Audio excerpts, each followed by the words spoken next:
Spiritism in its simplest expression. Part 3. Maxims taken from the Spirit's teachings. Number 35. Spiritism's essential objective is humankind's moral evolution. One needs not look for anything else in it, except what can be an aid for humankind's moral and intellectual progress. Number 36. True Spiritists are not those who believe in the manifestations, but those who make the most of the teachings given by the spirits. It does not do any good to believe if one's beliefs do not enable one to take a step forward on the path of progress, and if it does not render one better towards one's neighbor. Number 37. Selfishness, pride, vanity, ambition, greed, hatred, envy, jealousy, and deformation are for the soul poisonous weeds that must be pulled up daily by the roots, and which have as their antidote charity and humility.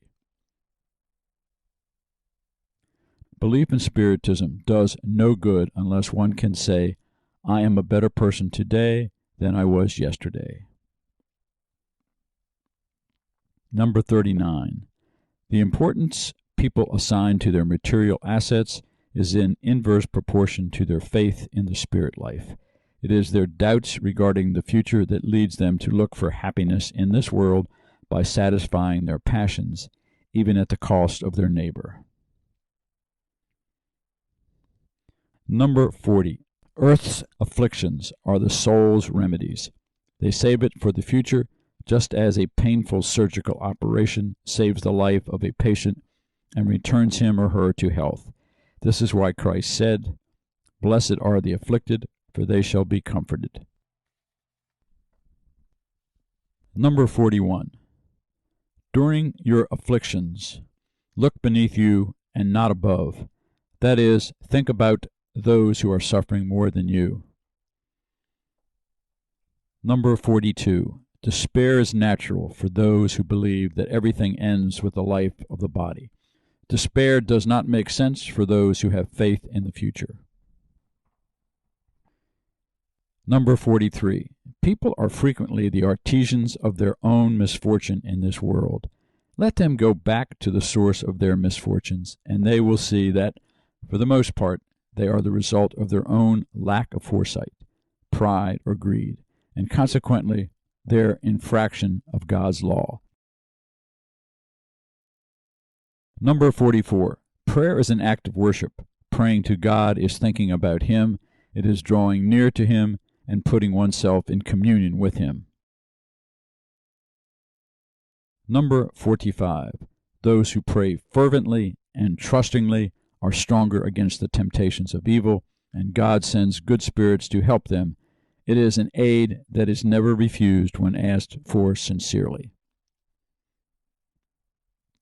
Number 46. The essential thing is not to pray much, but to pray rightly. Certain persons believe that the whole merit of the prayer is to be found in its length, while at the same time they shut their eyes to their own faults. For them, prayer is simply an occupation, a way to take up their time, not self-examination. Number 47. Those who ask God for the forgiveness of their wrongs do not receive it unless they change their behavior. Good actions are the best prayers because actions speak louder than words. Number 48. Prayer is recommended by all good spirits.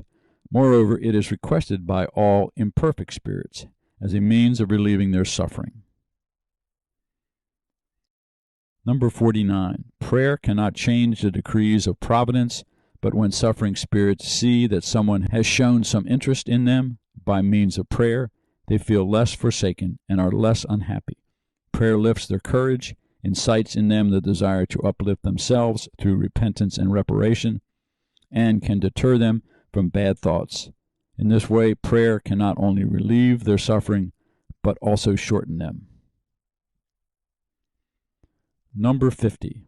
Let each of you pray according to your convictions.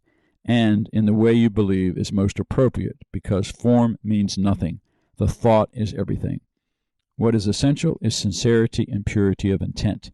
A good thought is worth more than many heartless and numerous words, which are like the noise of a mill. Number 51. God made strong and powerful individuals so that they may uphold the weak. Strong persons who oppress the weak offend God, and they often receive their punishment in their present lifetime without harm to their future. Number 52. Wealth is a deposit which holders are but stewards, since they cannot take it to their graves.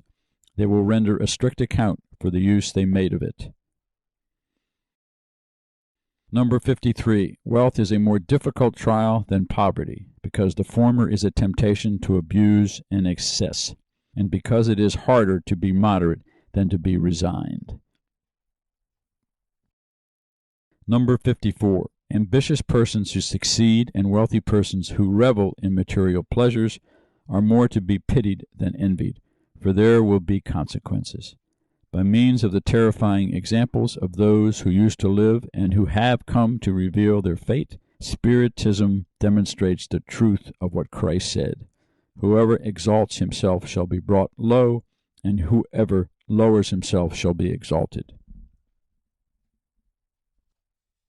Number 55. Charity is the supreme law of Christ.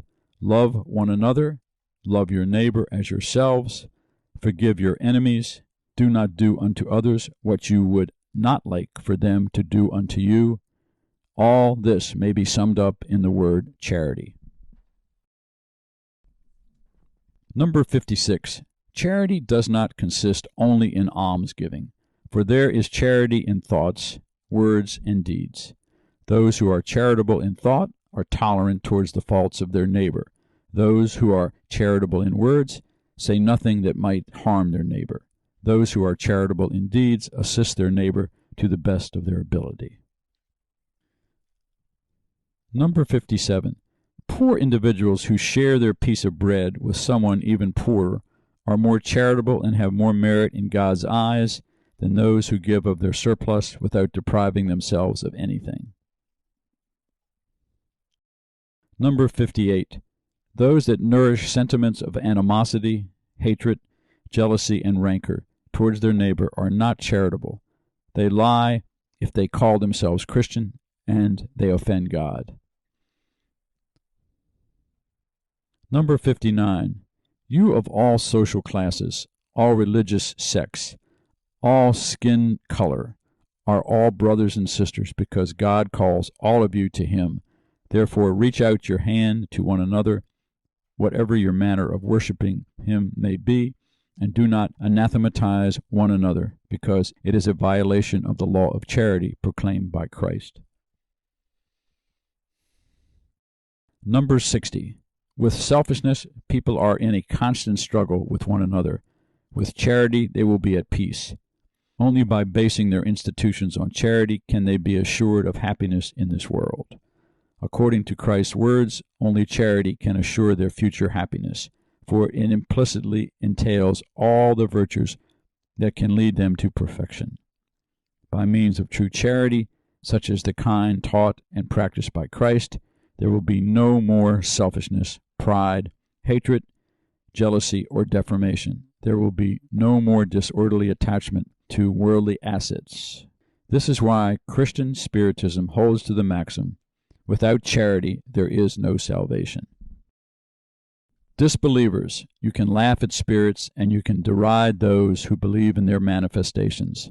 Therefore laugh, if you dare, at that maxim and what it teaches, and which is your only safeguard.